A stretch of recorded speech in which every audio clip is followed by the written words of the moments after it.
Hi ಸ್ನೇಹಿತರೆ, welcome to our channel Mithun Raj ಅಡುಗೆ ಮನೆ. ಇವತ್ತಿನ ವಿಡಿಯೋದಲ್ಲಿ ಸ್ಪೆಷಲ್ ಆಗಿ ನಾನು ಶಂಕರ ಪಾಳಿ ಮಾಡಿ ತೋರಿಸ್ತಾ ಇದ್ದೀನಿ. ಒಂದೊಂದು ಕಡೆ ಒಂದೊಂದು ಹೆಸರಿಂದ ಕರೀತಾರೆ. ಕೆಲವೊಬ್ರು ಕಡೆ ಶಂಕರ ಪೋಳಿ ಅಂತ ಕರೀತಾರೆ, ಶಂಕರ ಪಾಳಿ, ಶಂಕರ ಪಾಲಿ ಅಂತ ಹೆಂಗಾದ್ರೂ ಕರೆದ್ರೂ ರುಚಿ ಮಾತ್ರ ಒಂದೇ ಆಗಿರುತ್ತೆ. ಸಖತ್ತಾಗಿ ಕುರುಮ್ ಕುರುಮ್ ಅನ್ಕೊಂತ ಹೊರಗಡೆ ನಾವು ಬೇಕ್ರಿನಲ್ಲಿ ತಗೊಂಡ್ರೆ ಯಾವ ತರ ಬಾಯಲ್ಲಿ ಇಟ್ರೆ ಕರಗುತ್ತೆ ನೋಡಿ, ಸೇಮ್ ಟು ಸೇಮ್ ಅದೇ ಟೆಕ್ಸ್ಚರು ಅದೇ ರೀತಿನೇ ಇರುತ್ತೆ. ನಾನು ಗ್ಯಾರಂಟಿ ಕೊಡ್ತೀನಿ, ನಾನು ಹೇಳ್ಕೊಟ್ಟಂಗ ಶಂಕರಪೋಳಿ ಮಾಡಿದ್ರೆ ನೀವು ಕೂಡ ಬೇಕರಿಗೆ ಮಾರುವಷ್ಟು ಪರ್ಫೆಕ್ಟ್ ಆಗಿರುವಂತ ಶಂಕರಪೋಳಿನ ಮಾಡ್ಬೋದು. ಮೊದಲನೇದಾಗಿ ಒಂದು ಬೌಲ್ಗೆ 2 ಕಪ್ಪಿನಷ್ಟು ಮೈದಾ ಹಿಟ್ಟನ್ನ ಹಾಕ್ತಾ ಇದ್ದೀನಿ. ಯಾವ್ದಾದ್ರು ಒಂದು ಕಪ್ಪಿನ ಅಳತೆಯಲ್ಲಿ 2 ಕಪ್ಪಿನಷ್ಟು ಮೈದಾ ಹಿಟ್ಟು ಹಾಕೊಳ್ಳಿ. ನೀವು ಸ್ವಲ್ಪ ಆರೋಗ್ಯಕರವಾಗಿ ಮಾಡ್ಬೇಕಂದ್ರೆ 1 ಕಪ್ ಮೈದಾ ಹಿಟ್ಟು, 1 ಕಪ್ ಗೋಧಿ ಹಿಟ್ಟು ಕೂಡ ಮಾಡ್ಕೋಬಹುದು. ಒಂದು ಚಿಟಿಕೆ ಅಂದರೆ ಚಿಟಿಕೆಯಷ್ಟು ಉಪ್ಪು ಹಾಕ್ತಿದ್ದೀನಿ. ನೆಕ್ಸ್ಟ್ ಅದೇ ಕಪ್ಪಿನ ಅಳತೆಯಲ್ಲಿ 3/4 ಕಪ್ಪಿನಷ್ಟು ನಾನು ಸಕ್ಕರೆ ಪುಡಿನ ಹಾಕ್ತಾ ಇದ್ದೀನಿ. ಮೆಜರ್ಮೆಂಟ್ ಕರೆಕ್ಟ್ ಆಗಿರುತ್ತೆ. 3/4 ಕಪ್ ಮಾತ್ರ ಹಾಕ್ಕೊಳ್ಳಿ. ಇನ್ನೂ ಸ್ವೀಟ್ ಬೇಕು ಅಂದರೆ ಒಂದು ಕಪ್ಪಿನವರೆಗೂ ಹಾಕ್ಕೋಬೋದು, ಏನು ಪ್ರಾಬ್ಲಮ್ ಇಲ್ಲ. ನೆಕ್ಸ್ಟ್ ಇಲ್ಲಿ 1/4 ಸ್ಪೂನ್ ಅಷ್ಟು ನಾನು ಏಲಕ್ಕಿ ಪುಡಿನ ಹಾಕ್ತಿದ್ದೀನಿ. ನೆಕ್ಸ್ಟ್ ಅದೇ ಕಪ್ಪಿನ ಅಳತೆಯಲ್ಲಿ 1/4 ಕಪ್ಪಿನಷ್ಟು ತುಪ್ಪನ, ಬಿಸಿ ಮಾಡಿರುವಂಥ ತುಪ್ಪನ ಹಾಕ್ತಿದ್ದೀನಿ. ತುಪ್ಪ ಆರ್ ಡಾಲ್ಡಾ ಇವೆರಡರಲ್ಲಿ ಯಾವ್ದಾದ್ರು ಒಂದು ಯೂಸ್ ಮಾಡಬೇಕು, ಎಣ್ಣೆನ ಯೂಸ್ ಮಾಡಬಾರ್ದು. ಮತ್ತೆ ಹೇಳ್ತಿದ್ದೀನಿ. ತುಪ್ಪನ ಸ್ವಲ್ಪ ಹಾಕೊಂಡು ಕಲಿಸ್ತಾ ಹೋಗ್ತೀನಿ. ಕಲಿಸ್ದಂಗೆಲ್ಲ ಟೆಕ್ಸ್ಚರ್ ಯಾವ ತರ ಚೇಂಜ್ ಆಗುತ್ತೆ ನೋಡಿ. ಒಂದ್ಸರಿ ಕಲಿಸಿ, ನೆಕ್ಸ್ಟ್ ಆದ್ಮೇಲೆ ಇನ್ನೊಂದ್ಸರಿ ಕೂಡ ತುಪ್ಪ ಹಾಕಿ ಕಲಸಿದ ಮೇಲೆ ಈ ತರ ಬರುತ್ತೆ ನೋಡಿ ಟೆಕ್ಸ್ಚರ್. ಇದೇ ತರನೇ ಇರಬೇಕು. ಕೈಯಿಂದ ಉಂಡೆ ಕಟ್ಟಿದ್ರೆ ಹಂಗೆ ಉಂಡೆ ಆಗಬೇಕು, ಆ ತರ ಆಗಬೇಕು. ಇದು ಆದರೆ ಪರ್ಫೆಕ್ಟ್ ಆಗಿರುವಂತ ಕನ್ಸಿಸ್ಟೆನ್ಸಿ ಅಂತ ಅರ್ಥ. ಒಂದ್ ವೇಳೆ ಆಗಿಲ್ಲ ಅಂದ್ರೆ ಇನ್ನು ಸ್ವಲ್ಪ ತುಪ್ಪ ಆ್ಯಡ್ ಮಾಡಿಕೊಂಡು ನೀಟಾಗಿ ಕಲಸಿ ಕೈಯಿಂದ ಉಂಡೆ ಕಟ್ಟಿದ್ರೆ ಉಂಡೆ ತರ ಆಗಬೇಕು. ಎಲ್ಲವನ್ನೂ ನೀಟಾಗಿ ಕಲಿಸ್ಕೊಂಡಿದ ಮೇಲೆ ನಾನಿಲ್ಲಿ ಹಾಲನ್ನ ಯೂಸ್ ಮಾಡ್ತಿದ್ದೀನಿ. ಸ್ವಲ್ಪನೇ ಹಾಲನ್ನ ಯೂಸ್ ಮಾಡ್ಕೋಬೇಕು. ಸ್ವಲ್ಪ ಹಾಲು ಹಾಕಿ ಚಪಾತಿ ಹಿಟ್ಟಿರುತ್ತಲ್ಲ ಅದಕ್ಕಿಂತ ಸ್ವಲ್ಪ ಗಟ್ಟಿ ಅದಕ್ಕೇನೆ ಕಲಿಸ್ಕೋಬೇಕಾಗುತ್ತೆ. ನೀರನ್ನ ಯೂಸ್ ಮಾಡೋದಿಲ್ಲ ನಾನಿಲ್ಲಿ, ಕೇವಲ ಹಾಲಿನಲ್ಲಿ ಮಾತ್ರ ಮಾಡ್ತಾ ಇದ್ದೀನಿ. ನನಗಿಲ್ಲಿ 1/4 ಕಪ್ಪಿನಷ್ಟು ಹಾಲು ಸರಿ ಹೋಗಿದೆ. ಬಿಸಿ ಮಾಡಿ ತಣ್ಣಗಾಗಿರುವಂಥ ಹಾಲನ್ನು ಮಾತ್ರ ಯೂಸ್ ಮಾಡಬೇಕು. ಮತ್ತೆ ಹೇಳ್ತಿದ್ದೀನಿ, ಗೋಧಿ ಹಿಟ್ಟು ಕೂಡ ರೂಮ್ ಟೆಂಪರೇಚರ್ನಲ್ಲೇ ಇರಬೇಕು. ಫ್ರಿಜ್ಜಲ್ಲಿ ಇಡ್ತಾರೆ ಕೆಲವೊಬ್ರು, ಹಾಳಾಗಬಾರ್ದು ಅಂತ ಮೈದಾ ಹಿಟ್ಟು ಗೋಧಿ ಹಿಟ್ಟನ್ನು ಡೈರೆಕ್ಟಾಗಿ ಫ್ರಿಜ್ಜಿಂದ ತೆಗೆದ್ಬಿಟ್ಟು ಹಾಗೆ ಶಂಕರಪೋಳಿ ಮಾಡೋಕ್ಕೆ ಹೋಗಬೇಡಿ. ಸ್ವಲ್ಪ ತಾದ್ಮೇಲೆ ಮೈದಾ ಹಿಟ್ಟು ತಣ್ಣಗಾದ್ಮೇಲೆ ರೂಮ್ ಟೆಂಪರೇಚರ್ಗೆ ಬಂದಮೇಲೆ ನಂತರ ಯೂಸ್ ಮಾಡ್ಕೊಳ್ಳಿ.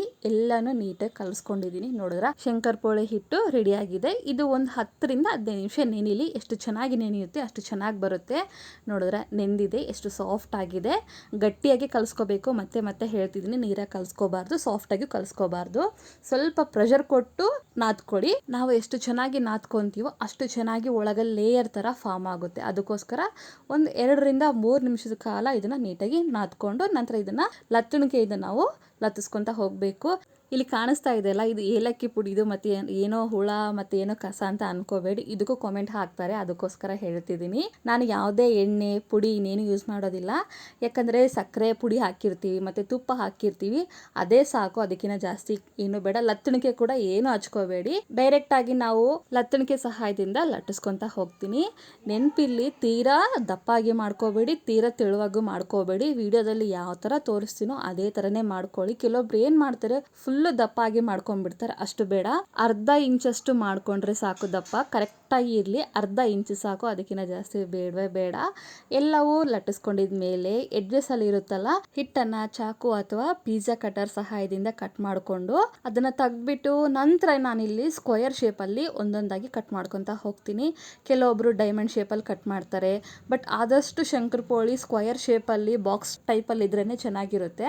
ಅದಕ್ಕೋಸ್ಕರ ಸ್ಕ್ವಯರ್ ಶೇಪಲ್ಲೇ ಕಟ್ ಮಾಡ್ಕೊತಾ ಇದ್ದೀನಿ. ಬಾಕ್ಸ್ ತರ ನೋಡ್ತಿದ್ದೀರಾ, ಎಷ್ಟು ಒಳಗಡೆ ಲೇಯರ್ ತರ ಕಾಣಿಸ್ತಾ ಇದೆ ಅಂತ ಅನ್ಕೊಂಡಿದೀನಿ. ಇದು ಪರ್ಫೆಕ್ಟ್ ಆಗಿರುವಂತ ಶಂಕರಪೋಳಿ ಹಿಟ್ಟು ಅಂತ ಹೇಳ್ಬೋದು. ನಂತರ ನಾನಿಲ್ಲಿ ಎಣ್ಣೆನ ಮೀಡಿಯಂ ಬಿಸಿ ಮಾಡ್ಕೊಂಡಿದ್ದೀನಿ. ಫುಲ್ಲು ಬಿಸಿ ಮಾಡ್ಕೊಂಡಿಲ್ಲ, ಜಸ್ಟ್ ಸ್ವಲ್ಪ ಮಾತ್ರ ಬಿಸಿ ಮಾಡ್ಕೊಂಡು ಸ್ವಲ್ಪ ಹಾಕಿ ನೋಡಿದ್ರೆ ಈ ತರ ಬಬಲ್ಸ್ ಬರಬೇಕು.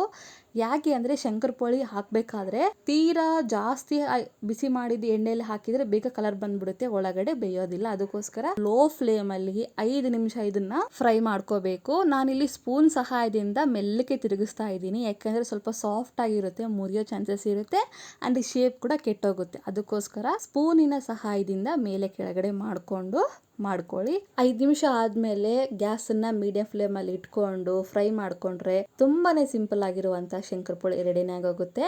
ನಮಗೆ ಹೆಂಗ್ ಗೊತ್ತಾಗುತ್ತೆ ಅಂದ್ರೆ ಸೈಜ್ ಕೂಡ ಡಬಲ್ ಆಗುತ್ತೆ. ಈ ತರ ಗೋಲ್ಡನ್ ಕಲರ್ ಬಂದ್ರೆ ಸಾಕು. ಇವಾಗ ತೆಗೆದು ಬಿಡ್ತೀನಿ. ಸ್ವಲ್ಪ ಸಾಫ್ಟ್ ಇರ್ತವೆ, ಅದಕ್ಕೆ ನಿಧಾನವಾಗಿ ತಗೊಳ್ಳಿ, ಇಲ್ಲಾಂದ್ರೆ ಮುರಿಯೋ ಚಾನ್ಸಸ್ ಇರುತ್ತೆ.